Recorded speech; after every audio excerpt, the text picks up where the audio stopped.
So markets continue to go lower.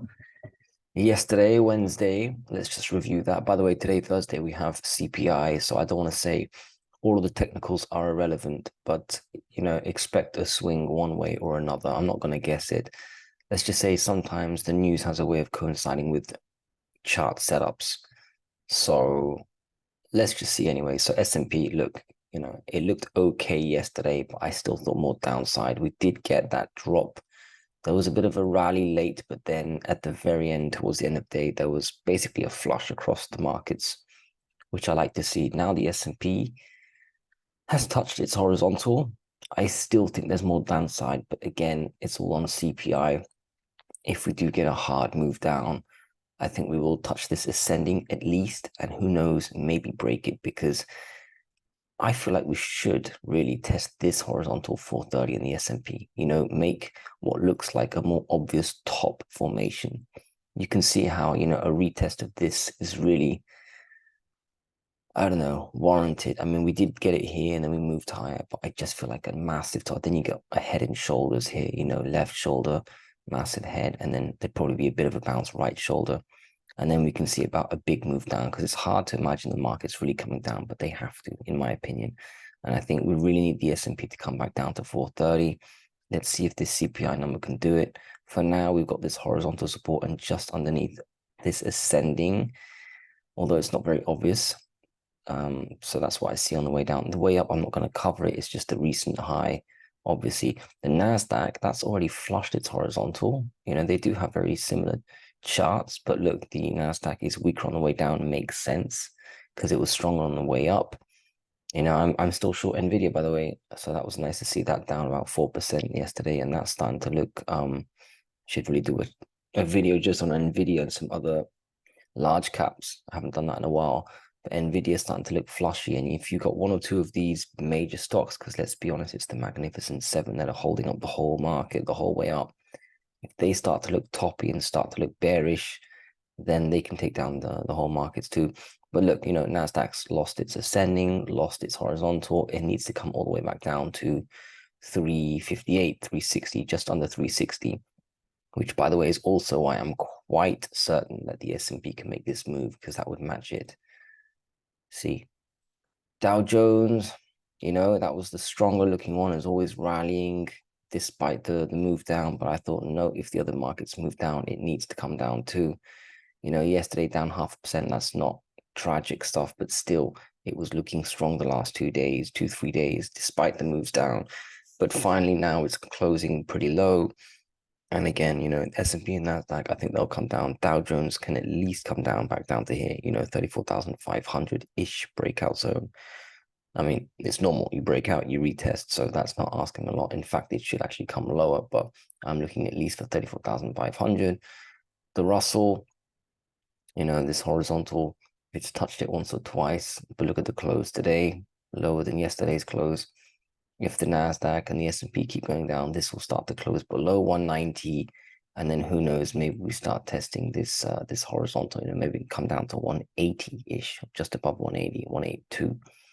That's quite a big move, but look, it's the Russell that's weaker normally on the way down, and it's tied to the banks, and the banks are having issues. Let's look at the banks that are still holding up quite well, by the way, but sorry, if the market starts to come down and another bank starts to give signals that it's having issues, I think you can see the banks coming down very quickly. At the moment, the XLF, the seniors, the more resilient banks, they are still holding up okay. You've got this ascending that it's holding. I think we're going to come down in the general markets. I also think the banks need to get back down to reality. And I think that starts to come down. You can start to see, a move down to 34, maybe even lower. So 34, 33.5, that kind of zone, not straight away in one day, but I do think we're going to lose this ascending, and then it'll be pretty quick. So that's what I see on the way down.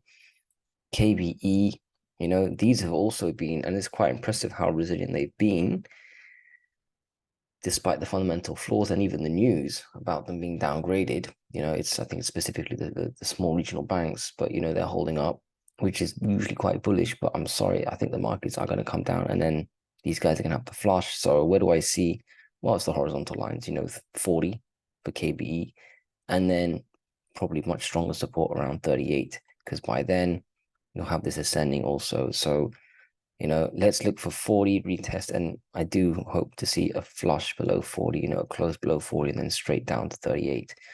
KRE, very similar chart, just a move right back down to 45.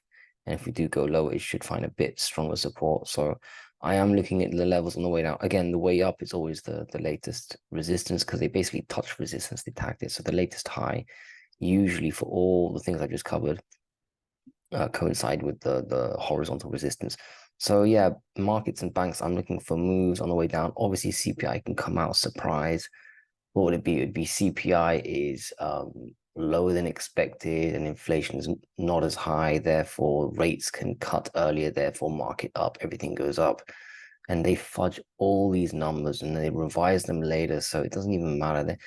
The Fed is able to walk this tightrope, but you can't play this game forever. You just can't fudge numbers, and there are things going on in the background. And eventually reality catches up with the markets. So that's the markets and the banks. Let's look at interest rates.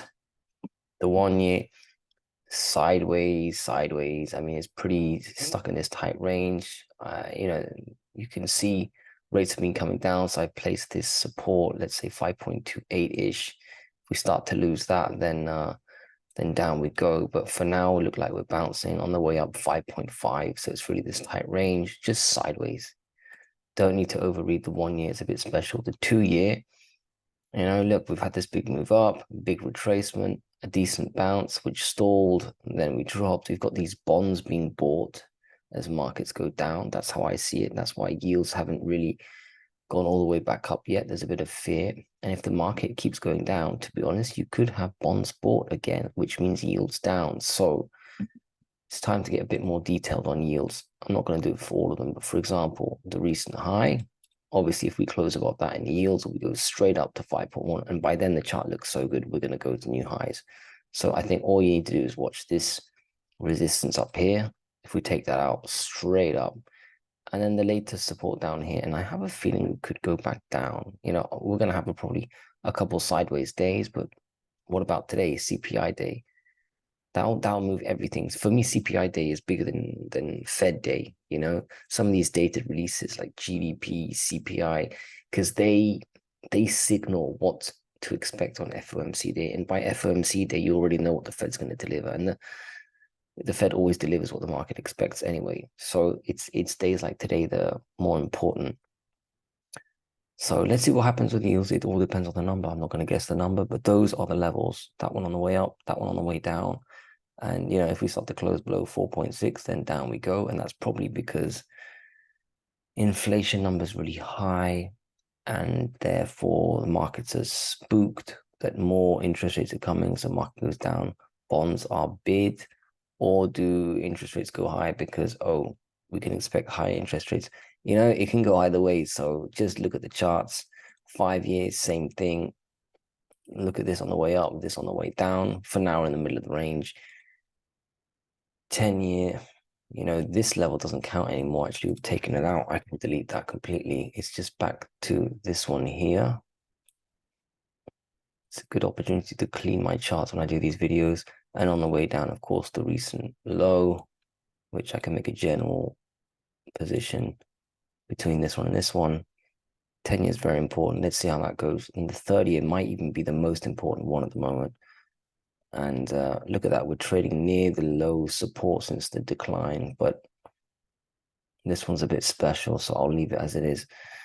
That's it for rates. Let's look at the dollar. That one's for me, that's the one I watch the most. Look at this, it's just tagging along this descending. It wants to break out, close above. Really, the levels I put here are just perfect. Nothing to change here. So, if we can close above the descending, and more importantly, if we can close above 102.85, I think that signals straight away a move up here to 103.5. And by then, the chart looks great, really strong. So we'll probably stall out because you can see we have 3 serious resistance points. This one here that stalled the whole move before. And then we've got this massive one coming down here.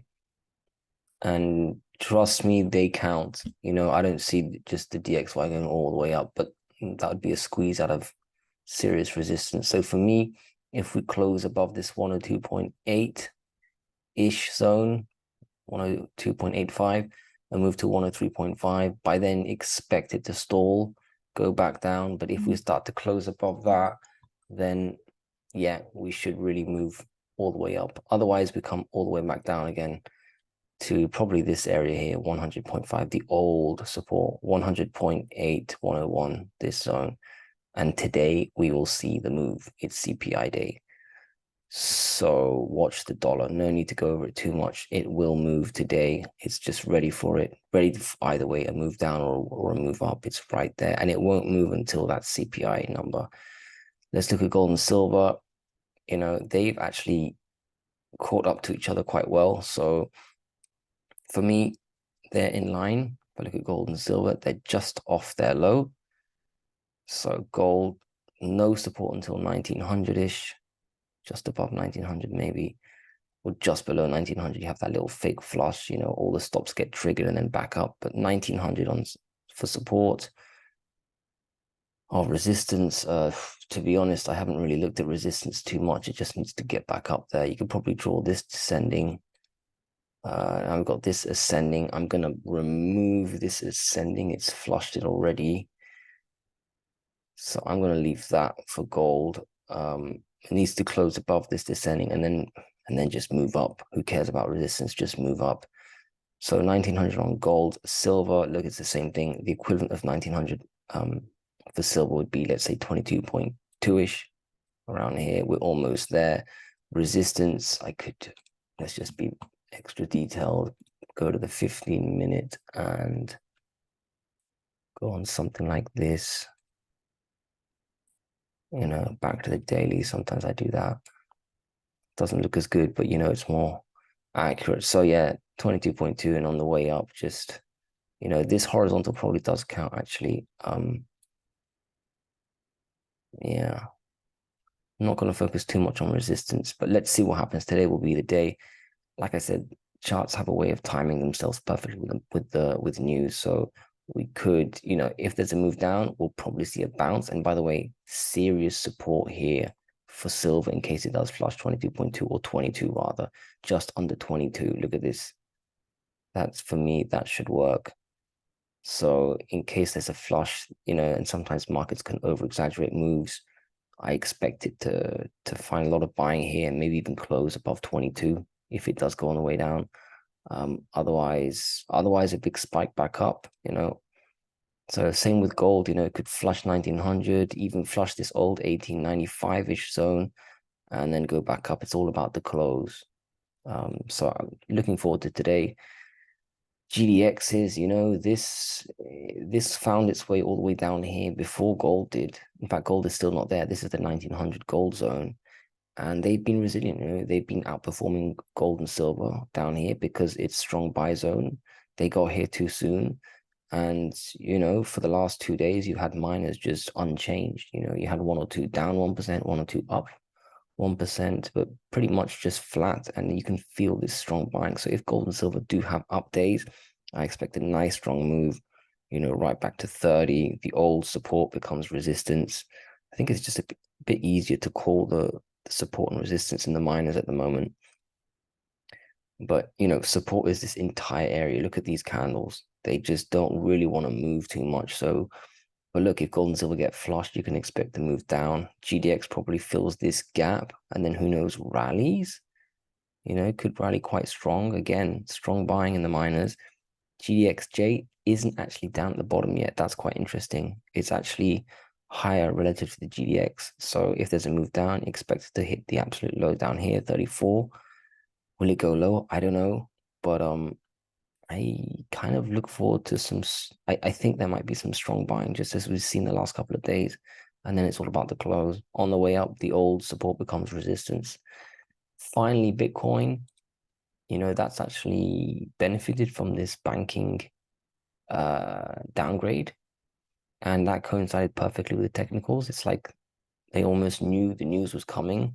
I'm sure there are one or two who did, but that's not the point. It's just, again, charts you know, it needed to flush, it flushed, and then bam, it's looking quite well at the moment.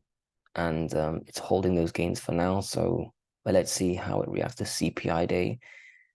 It doesn't really care about CPI day. Is Bitcoin really sort of tied to this inflation news? It's not really an inflation hedge, at least it's not trading that way. So it might not move like all the other assets, but it should move a little bit at least.